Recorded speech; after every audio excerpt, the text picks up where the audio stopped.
na wamfanyia mambo mabaya sana. They were going to sodomize him. Nzoia Governor George Natembeya has blown the lid off alleged torture in Kenyan police cells and called out the hypocrisy of Kenyan leaders. The death of blogger Albert Ojwang is at the center of this controversy, raising questions about justice, power, and morality in Kenya. On June 15, 2025, Governor George Natembeya, a former Rift Valley Regional Commissioner with deep ties to Kenya's security system, dropped a bombshell. Speaking in Nzoia, he alleged that police cells across the country are sites of horrific torture used to intimidate and silence dissenters.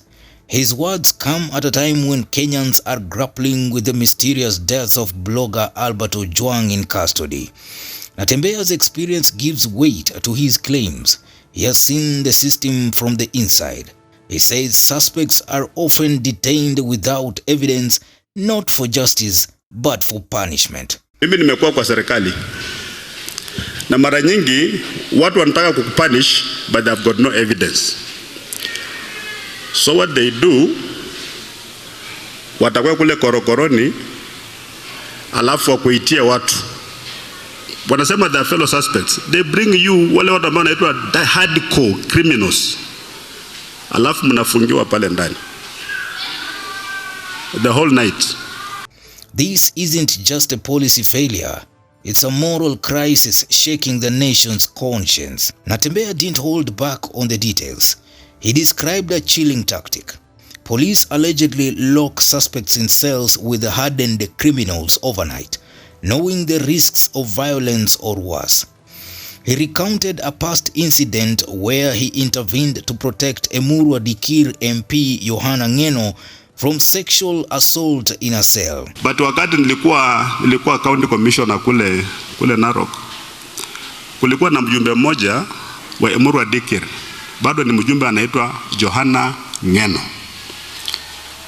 Ngeno alikuwa anasumbua sana. Tukitoa watu kwa mau, anakuja analeta fujo. Siku moja akaja akapata askari wameka roadblock kwa barabara, those spikes. Alikuwa na MCA mmoja kutoka Narok South anaitwa Langat. Akachukua hizo vitu akatupa. Askari wakamshika wakamleta Narok. Wakati alifika Narok, mimi nikauliza maisisi ya hiyo alikuwa anaitwa Kariuki, huyu mheshimiwa vile amekuja hivi anashtakiwa na makosa gani?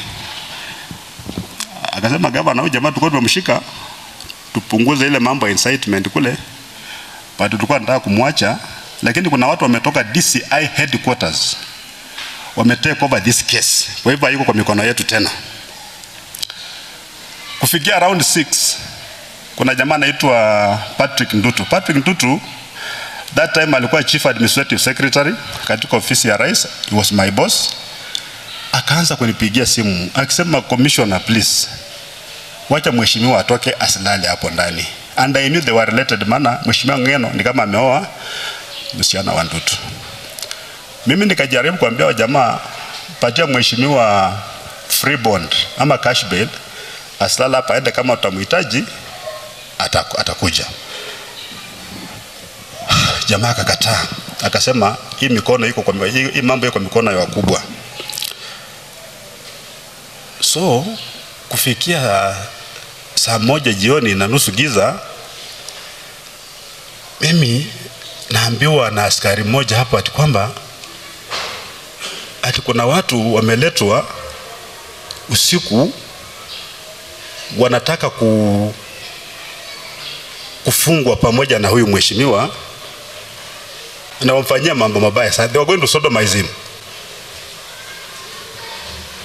Wameleta jamaa ati anafika pale anaambia mheshimiwa ati mbona ananuka kama mwanamke. The survivors are often too traumatized to speak out. Posts on X echo these claims, with Kenyans sharing stories of assault and sodomy as punishment in custody. While these are allegations, they point to a disturbing pattern that demands answers. Albert Ojwang, a bold blogger known for his fiery critiques of corruption and governance, is at the center of this storm. His posts on X called out powerful figures, earning him a loyal following but also enemies. Ojwang died in police custody under unclear circumstances. Authorities have cited unspecified causes, but Natembeya suggests foul play tied to Ojwang's activism. The lack of transparency has fueled public outrage, with many Kenyans suspecting Ojwang was targeted for his outspokenness. His death has become a rallying cry for those demanding justice and police accountability. Natembeya didn't stop at police reform. He took aim at Kenya's leadership, particularly President William Ruto, accusing them of hypocrisy. His words cut deep, pointing to leaders who flaunt their faiths while ignoring or enabling injustices like police brutality. For Kenyans, this critique resonates in a nation where religion is central, yet systemic issues persist. Natembeya's call for leaders to match their prayers with action is a challenge to the status quo, sparking heated debates about morality and governance. These things are happening on the watch of government. The OCS will pretend kwamba it doesn't know what happens in police cells. Actually today, if you're thrown in a police cell, shukuru Mungu kama utatoka hapo. Hata mimi nikikuwa pale EACC walikuwa niambia utapeleka Natembeya Kilimani police station ama utapeleka kule Kileleshwa. Nikasema nikipelekwa kule, before something is done to me, ndajimaliza tu. I'll find a way of killing myself. Kwa sababu I knew what they were going to do to me. Luckily yule OCS yule wa EACC akasema Natembeya atoke hapa, maana kuna kitanda hapa, wacha atalala hapa. And all for what? All for what? All for what? We pretend we are a God-loving country. Sisi ni Wakristo sana. But the things which we do to each other are not good things. Sio mambo mazuri. We are just Christians wakati tuko kanisani. Tukitoka hapa nje tunaanza ukabila, tunaanza kufinyana. Natembeya's revelations have set social media ablaze. On X, Kenyans are praising his courage, with some calling him a voice of the voiceless, while others demand hard evidence. Human rights groups are seizing the moment, urging an independent probe into Ojwang's death and the broader issue of custodial torture. Kenya National Police Service has yet to respond to Natembeya, but the pressure is mounting. From Nairobi to Eldoret, citizens are asking, how can a nation move forward if its justice system is broken? Natembeya's words have ignited a movement, but will they lead to real change? Now, huyo Ojwang kama hangekufa, his story will have remained untold.